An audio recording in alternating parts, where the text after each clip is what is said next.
Hello everyone and peace of Christ all of you. Today our video is going to be short just to share some information with those who need it. In Islam we have many stories, and all those stories are coming from somewhere. All of Islam actually is coming from somewhere. Muhammad, he claimed to be a prophet, but yet this prophet is so good in collecting his stories.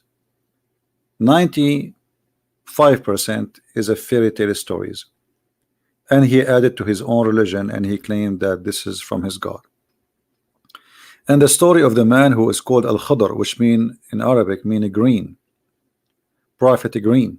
Al-Khadr mean the green. Why he was called the green? And you know, if we understand why, then we will understand what kind of a prophet Muhammad is. So if we go to the hadith and we find out what Muhammad said about this story, we will notice the following. The Prophet Muhammad said, Al-Khadr, which means the green, was named so because he sat over a barren white land, and it turned green with the plantation after his sitting over it.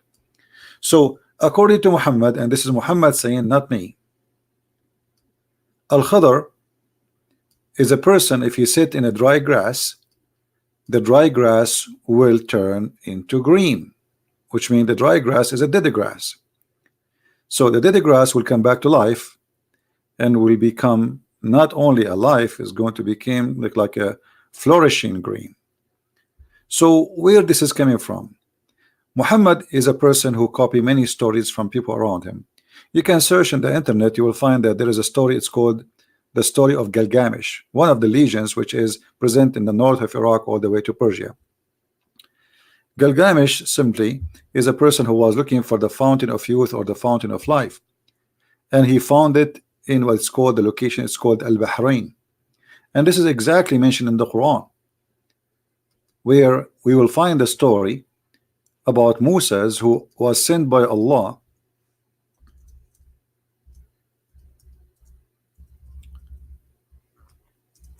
to meet with green.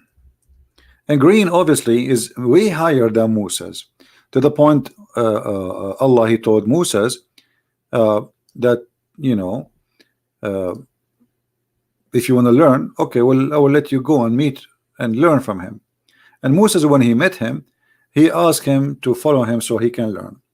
And here you will see the story, which is nothing but a fairy tale story about Moses going all the way to the location. It's called the place where the two seas met, the junctions of the two seas.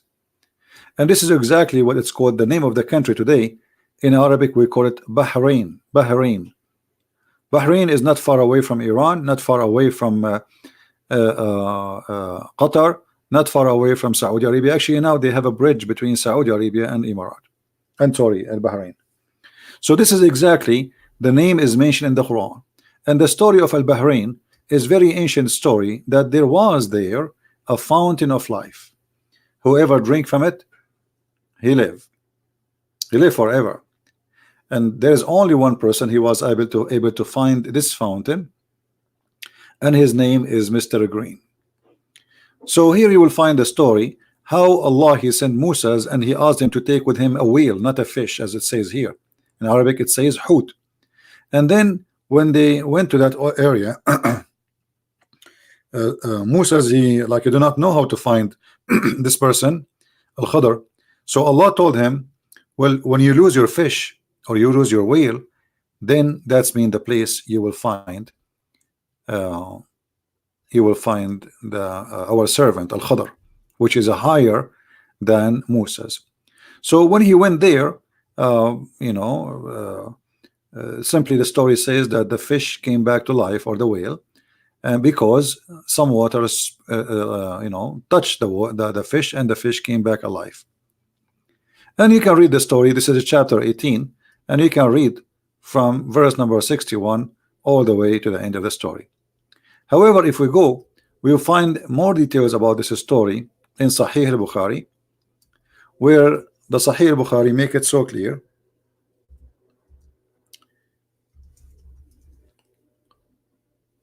where it says, let us see the the hadith.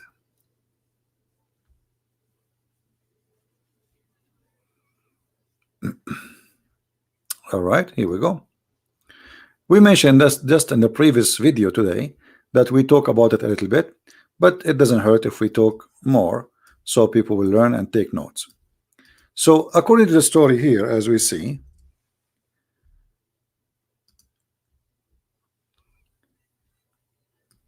there is a fountain, a spring of water fountain, which is no one get in touch with it, even if you touch it, not necessarily to drink it, but you will become alive.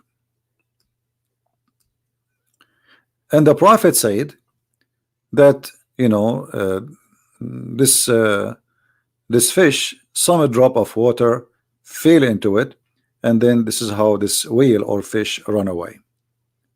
And this is exactly what happened. So when the fish run in the water, came back to life after touch from the water from the fountain of life, the fish run into the water in the sea, in the ocean, and Moses was able to track the steps of the fish, which is very funny, in the ocean, because the ocean became like a tunnel, like a highway, as you see. So it was like a tunnel. So Allah held back the flow of the water until it was like a tunnel, and the fish could glide. Moses and his boy were amazed. They set the reminder of the day and the night, and Moses, a companion, forgot to inform him to escape, the fish escaped, blah blah blah blah. So you can read the story. I can post the link for you about those references down in the video. But as you see, Islam is based in fairy tale stories. Who in the world in the year 2019 he want to believe that there is a prophet, his name is Muhammad, teaching us that his God told him that there is a water, it's called the water of life, and whoever sprinkle water from it at himself, even if he's dead, or somebody sprinkle at the dead man, he will come back to life immediately? How Muhammad can be a prophet and yet he is telling such a story? How we can accept that Muslims, they speak about science and Quran?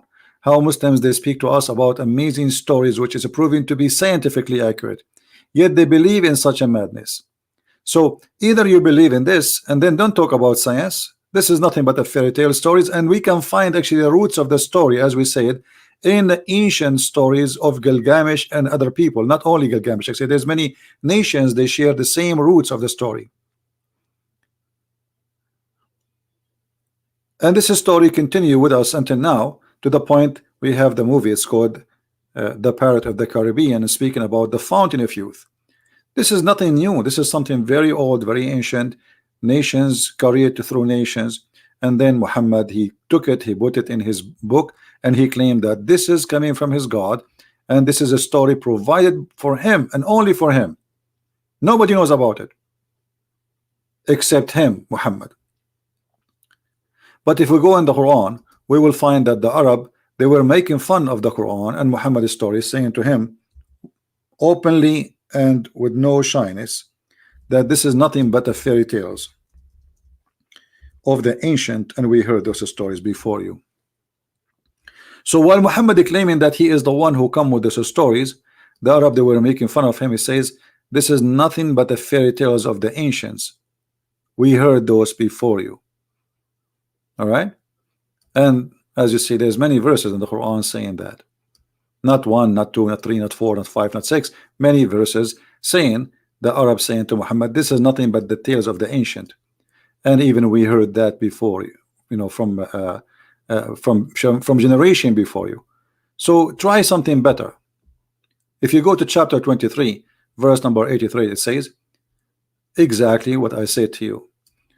We heard our father, we heard this from our fathers before us. Those stories are old. Those are nothing but the tales of the ancient. So Muhammad is a person who's trying to build a religion. He built his religion based on the fairy tales of the ancient, and yet he claimed that this is coming from God. Now, if you are a Muslim, you are more than welcome to leave your comment and tell me how you really believe in such a story to be coming from God, and yet Muhammad not only adding it in the hadith, but Muhammad, he adding the story in the Quran, as we showed you in chapter 18. This is cannot be from God. This is cannot be from a prophet. This is cannot be from anyone actually have little intelligence. This is can be only from someone is an ignorant. He have no idea what he's talking about, and he think that those stories can fool others. And as you see, those stories did not even go through the Arab, the Bedouin, who they are naive. Most of them are not educated.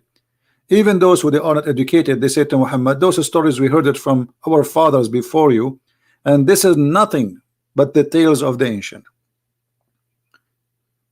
So how we can believe in Muhammad to be a prophet? This is why today I wanted to make this a short video, so it's going to be easy for you to carry around and show to your friends. And if you are a Muslim, believe really that there's a fountain of youth, a flying carpet, the birds or the ants who warn the ants, the hudhud who find water. If you find all these stories are true stories, please leave your comment and tell us why. Thank you for being with us, and feel free to download the video and share it with your friends, and I will see you again with a new video. And I will try to make videos to post it in all the other accounts I have. So but the broadcast will be in the one we are using right now. So thank you for being here. May the Lord bless you, and I will see you again. Christ is Lord, and Islam is nothing but a collection of fairy tale stories. Thank you, and God bless.